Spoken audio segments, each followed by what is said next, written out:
స్వచ్ఛతా ప్రతిజ్ఞ. మహాత్మా గాంధీ కేవలం భారతదేశ స్వాతంత్ర్యమే కాకుండా స్వచ్ఛత మరియు అభివృద్ధి గురించి కూడా ఆకాంక్షించారు. మహాత్మా గాంధీ భారత మాతకు స్వాతంత్ర్యం కల్పించారు. ఇప్పుడు దేశాన్ని పరిశుభ్రంగా ఉంచడం ద్వారా భారత మాతకు సేవ చేయడం మన కర్తవ్యం.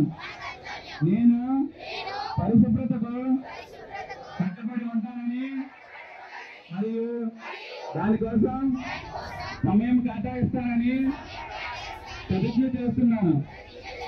నేను సంవత్సరానికి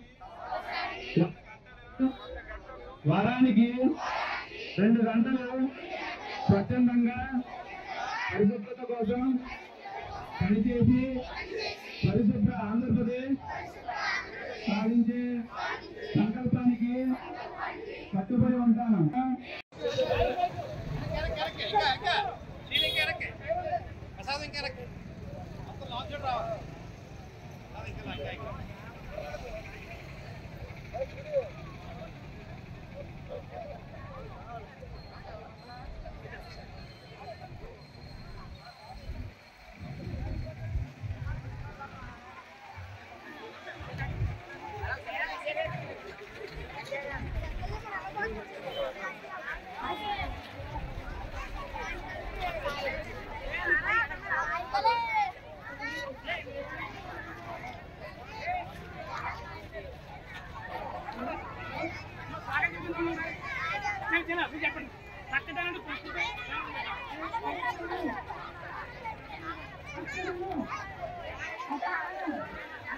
Thank you.